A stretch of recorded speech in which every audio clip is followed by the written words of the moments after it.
Welcome to the Top Advisor Marketing Podcast brought to you by ProudMouth. I'm your host, Matt Halloran. Being your own loud is not new to marketing, but the mindset, strategies, and resources to help you get there are evolving faster than this industry is keeping up. It is time to find a new perspective on what works why and how to move your business forward. Listen as I interview guests to help you learn from them how to be your own loud. Let's get to the show. Hello and welcome to another Top Advisor Marketing Podcast. I'm your host, Matt Halloran. You know, it's really interesting when you run into people and you have this kindred spirit sort of connection.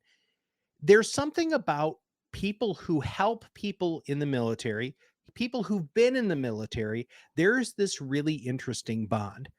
Now, I met Lacey Langford a little while ago. Actually, I think we just met through LinkedIn. Now, hold on. Just can you remind, how did we actually connect? It was LinkedIn.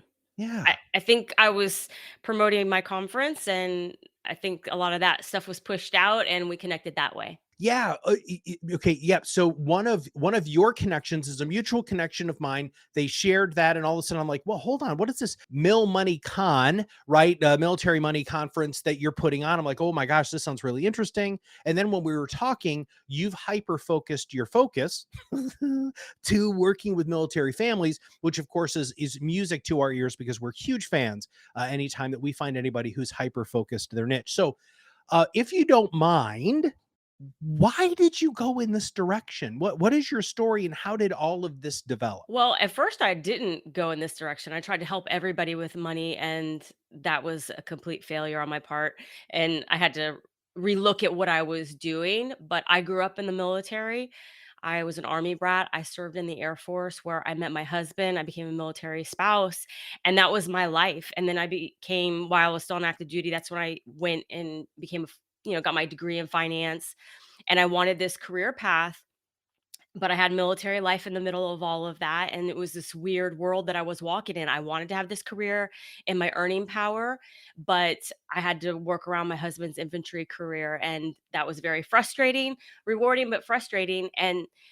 But that was my community. It came easy to me. So I denied that at first. I was like, that's not really a niche. That's just my family. And that's kind of how you grew up. Yeah. And I remember one time I tried to help somebody at my church, which think that's really great. I'm helping somebody for free at my church with money. And it was so awkward. They had no military background. There was no zinging moments with them where I felt like, man, they are hearing everything I say and they're loving it. And we're just vibing versus, they just felt like awkward. Like everything was just like stuck in the mud. And so I figured out, like, if it's this difficult, if I talk with somebody for 20 minutes and it feels like 3 hours, that's not the right path. But if I've talked to somebody for an hour, but it felt like 20 minutes, this is my zone. And so I started to figure out, by process of elimination and doing the work, that this is what felt good to me. And I felt like I was resonating with that audience and I was motivating them and getting them the results that they wanted versus the other where it was just like awkward. You said zinging moments. What does that mean to you? Elaborate on that because I like how you said that. And I think that's more powerful than a lot of our listeners really understand. How do you define that moment? That it's the way their eyes light up. I know that sounds kind of corny, but especially like a husband and wife where they look at each other like real quick, something I said was powerful to them, or they felt confidence. Seeing that moment, it zinged like, wait a minute, like I can do this. This isn't as bad as I thought it was. I can figure this out. Now I have the tools, I have a sounding board. And it's in those moments where you're seeing that whatever it is, the advice or the resource, the tool that you're giving them is going to have an impact. And it already did. To think like, when I leave here, I'm going to do something about it. And that's a feeling I think you get when you have that connection. Hey everybody, it's Matt here, just jumping in real quick. Have you had your zinging moment yet? Have you ever seen your clients' eyes light up after telling them exactly what they needed to hear? This connection only happens when you're serving a specific clientele. If you want to do this, but you're not sure how, we have a free course called Creating Your Ideal Client Profile. By the time you're through, you will know exactly who you want to serve and why. You can take this course right away by joining Pod Rocket Academy for free at proudmouth.com/episode 369. And when you're helping that, and you said family, right? And I love that. I don't think a lot of the financial services professionals realize that when they find their people, right? Which you were raised with this group of people, so you really truly speak the language. Uh, for some advisors, they don't have that, right? They don't have that sort of ingrained upbringing within all of the lingo that you have to know, all of the social mores and folkways that go along with being in the service, all of those different pieces that you were raised in many different life scenarios. How would you help an advisor try to find those people if they didn't have the same level of like intimate understanding that you do? I would first look at what you're passionate about. There's something probably you do in your personal life that you love that will translate to finance in your profession. So if you love animals, you might be working with veterinarians because that's something that resonates with you. You love to help. Maybe you're always rescuing dogs and you understand what dogs need. That might be a niche for you. You shouldn't deny something just because it's something you like and you do in your personal life. That's actually your zone of genius because you understand the struggles in that area. That's just like the military. I understand their struggles because I've lived that. If I don't have a dog, then it's going to be very difficult for me to sit down and talk with a veterinarian about, their finances because I have no idea what they're talking about. And that's very frustrating to the client, to the customer that they have to explain their life to you before you can actually start helping them with money versus you're starting on a level playing field. So I would look at the things that you like to do, that you're decent at, and that have some knowledge about as the starting off point to say, this is something I'm interested in. Can I help a group of people with their money that are involved in this? And you want to work with people maybe that can also pay your bill. There's a difference between making money and pro bono work. And sometimes people get that confused. So you do want to consider that. And then think about, can I talk to this group all day, every day? Because if it's soul sucking to you for an hour, it's going to be soul sucking 40 hours a week. I had this gift. I got to run into, I was in Boston recently on a business trip, and one of my old Navy buddies who I hadn't seen in 30 years is now a commander in the Coast Guard, and he's stationed in Boston. So we sat down and chatted, and where it was like no time had passed, right? Which is just crazy. 30 years, wives, careers, kids, all of this stuff. That was like a 20-minute conversation on both sides, and then we were kind of back in it. But one of the things that he said, Lacey, that was fascinating to me was he's like, Matt, you work in financial services. Like, well, I'm not an advisor, and he's like, well, let me ask you a couple of questions. All I ever did was think about my pension. I didn't realize that I probably needed to save more money than just my pension. So let's talk about military families. A lot of people think, well, they don't have any money. They don't need anything from a financial advisor because they have a military pension. They generally have life insurance and those things. What do you find that you're bringing to the table that isn't already, and I'm air quoting here, taken care of? Well, I think it's the personal relationship in the military. There's a lot of moving. So you're not staying with the same group of people. So you may get some financial help on at the installation you're currently stationed at, but that's going to change when you PCS and when you move.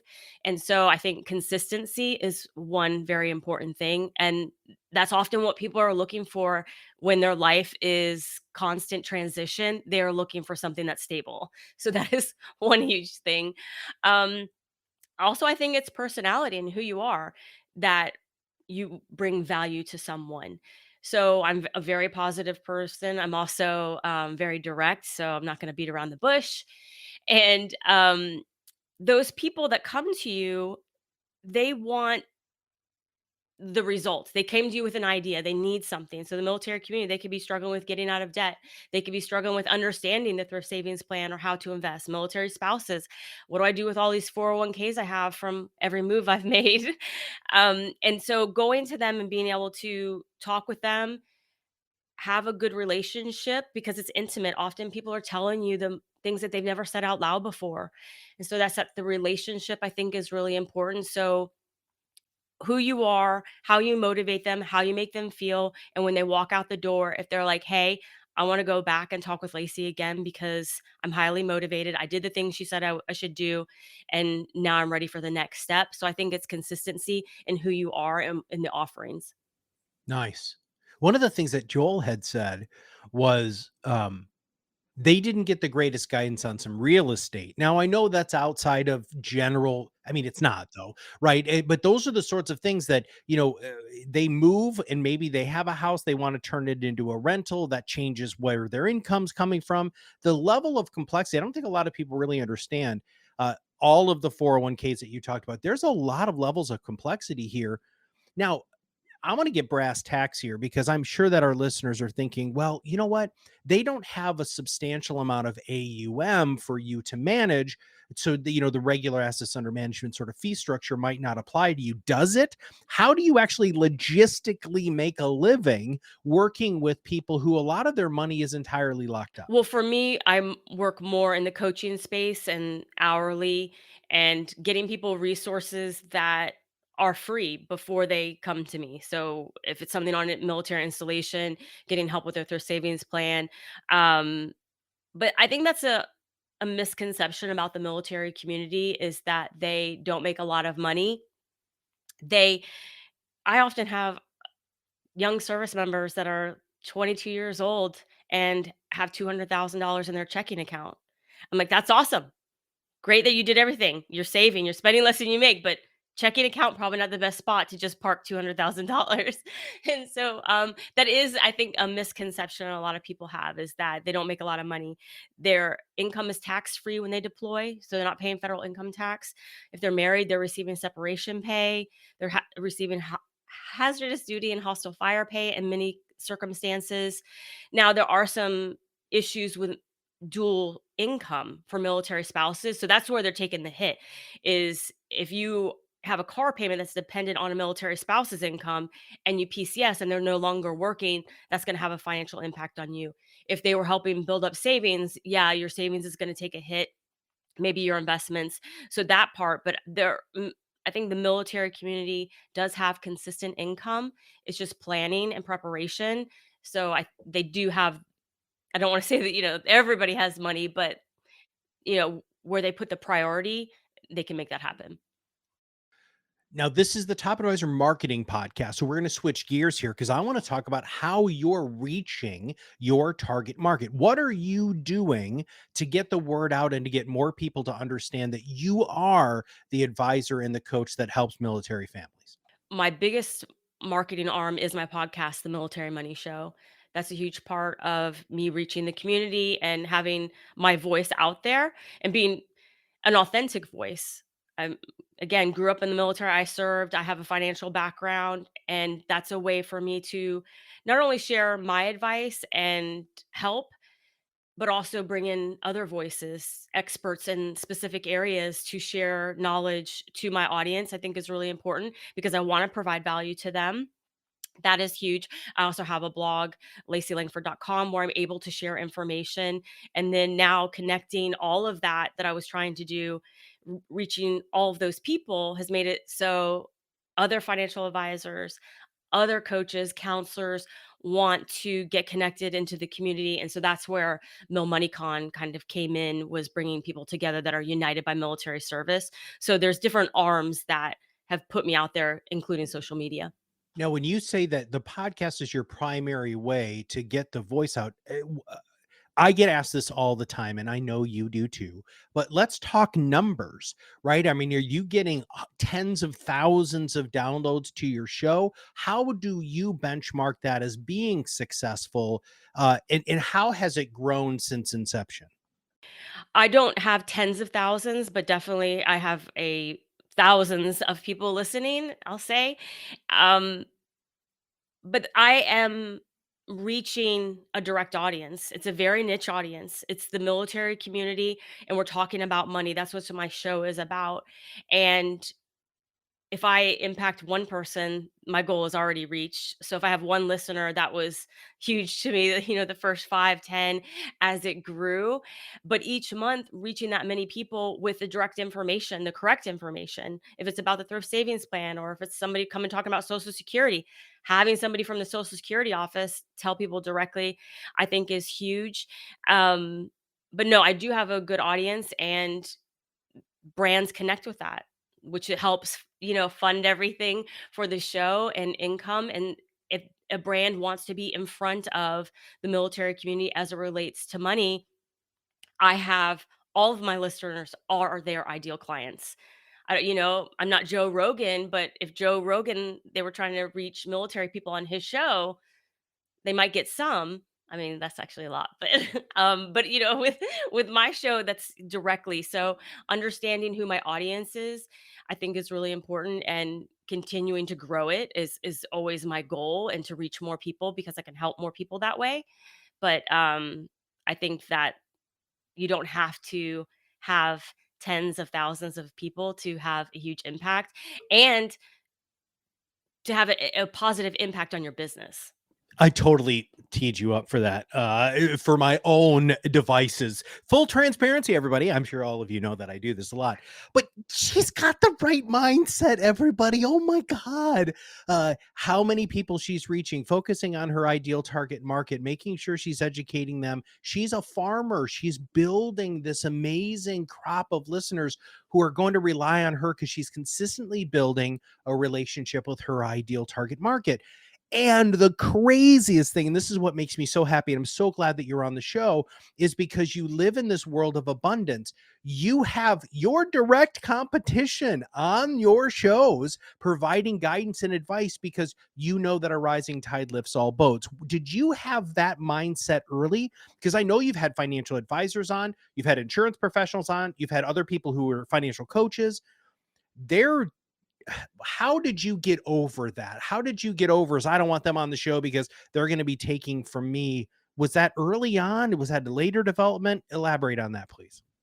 I think it developed over time, and I'm still working on it, is confidence. I wouldn't say I'm the most confident person in the world, but each time I put a show out, and whoever the guest is, I try to remember that there is only one me.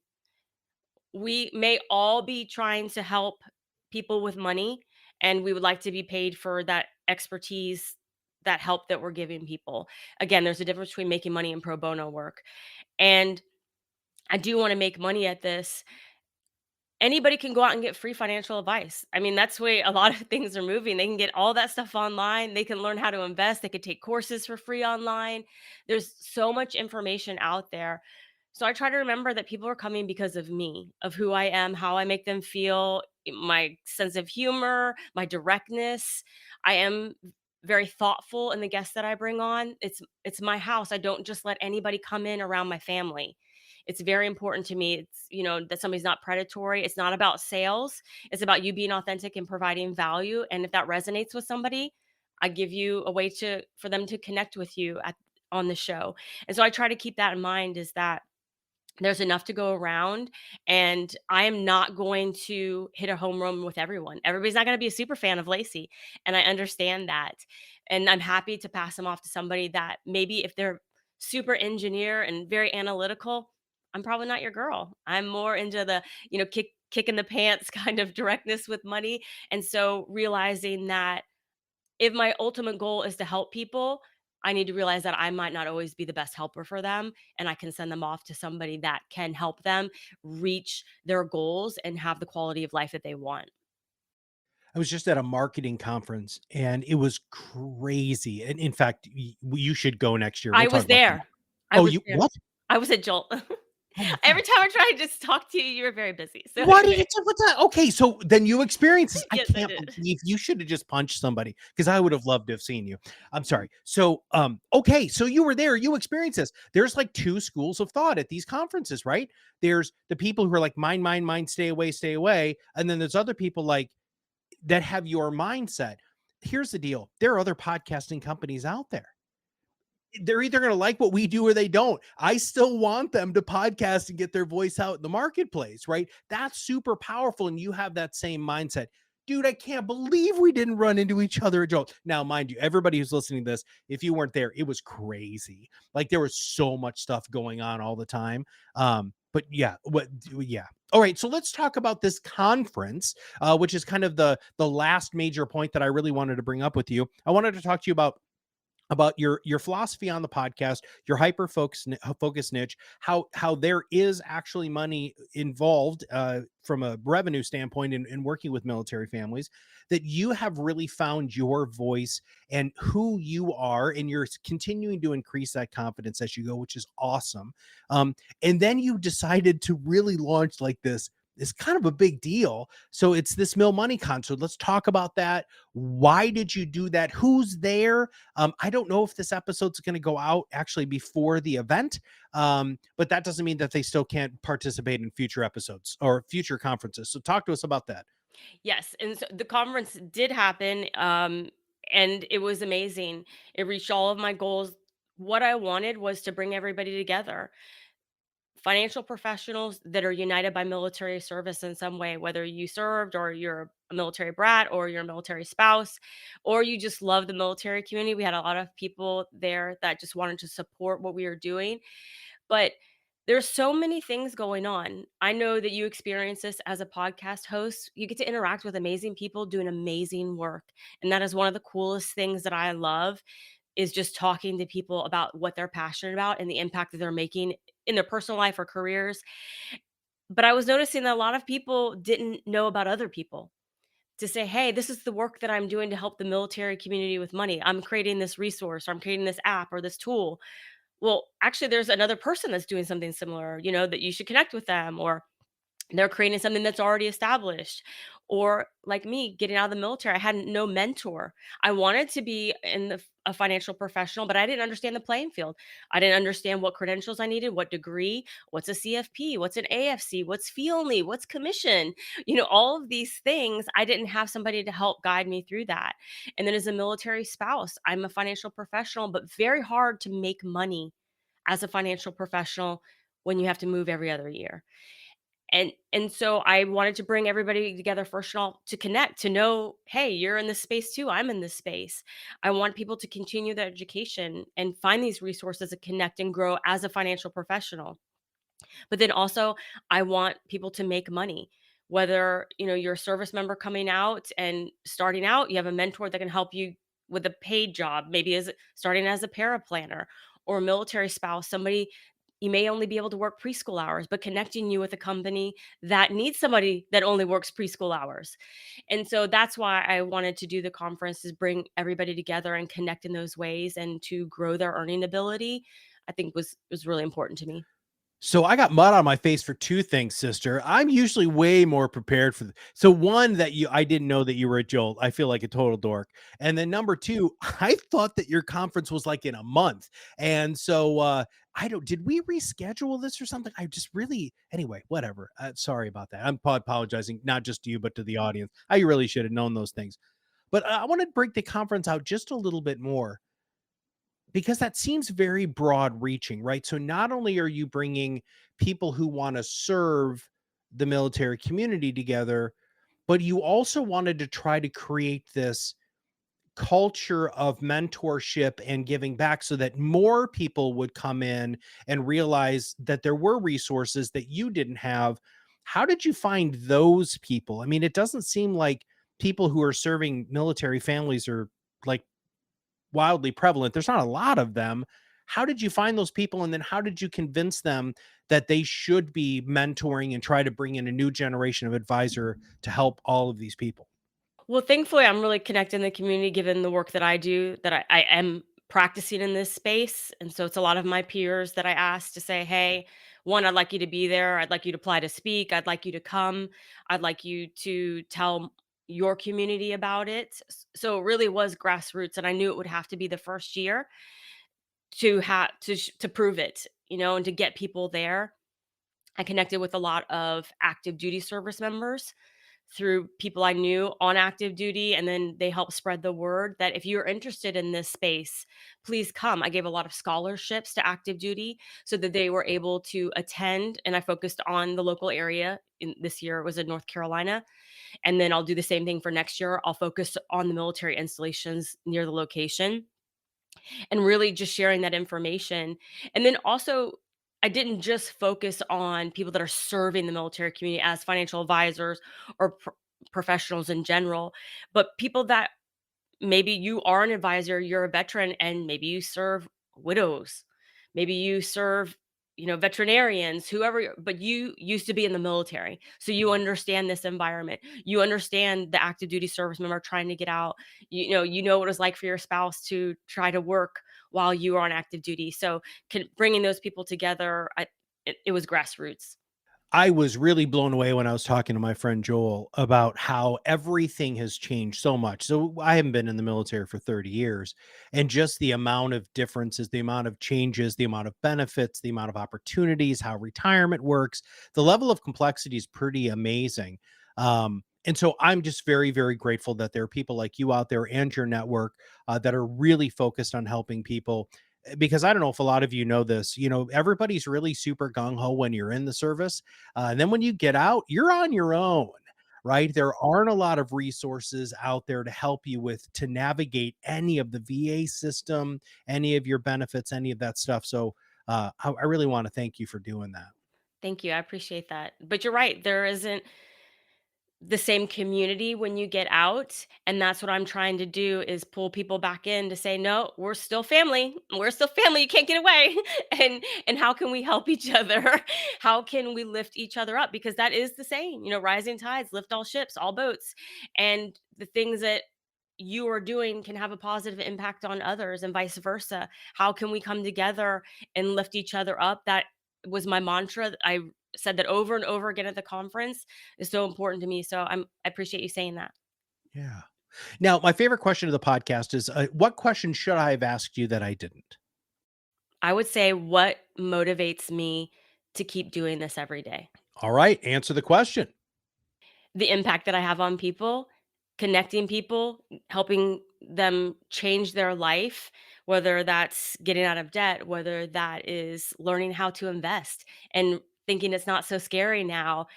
Having a positive impact on people makes getting up easier when the bad days, when it's like trying to figure out the business side or things aren't going right. Having that impact on people is the fuel that keeps the fire going for me.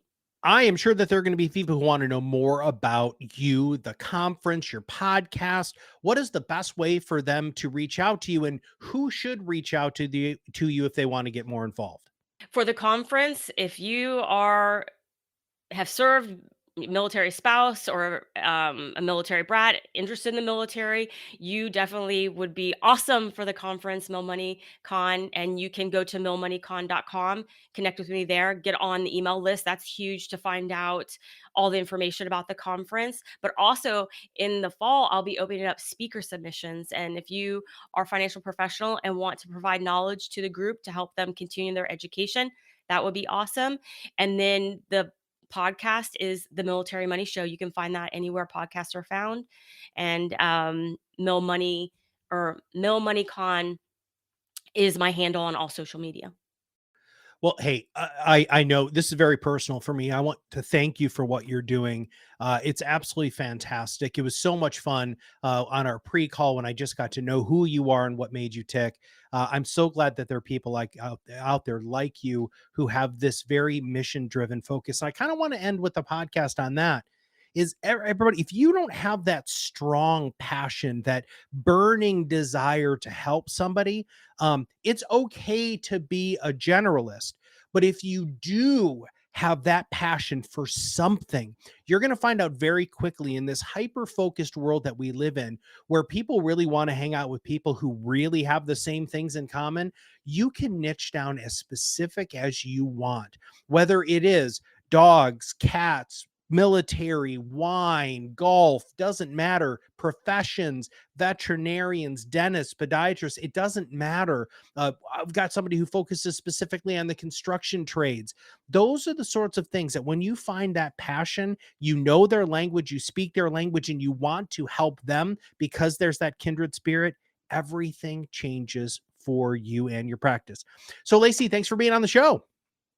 Thank you so much for having me. This was fun. All right, everybody, if you have not subscribed to the podcast, make sure that you do. If you give us a rating, that's even better. If you have not checked out the Pod Rocket Academy, please do that. It's freaking free. I don't know why more people aren't going into that because it's free. You can go in there and learn all sorts of great stuff. Like if you want to know how to start your own podcast, you can do Podcasting 101. It will walk you through everything you need to do to start your own podcast in a compliant manner.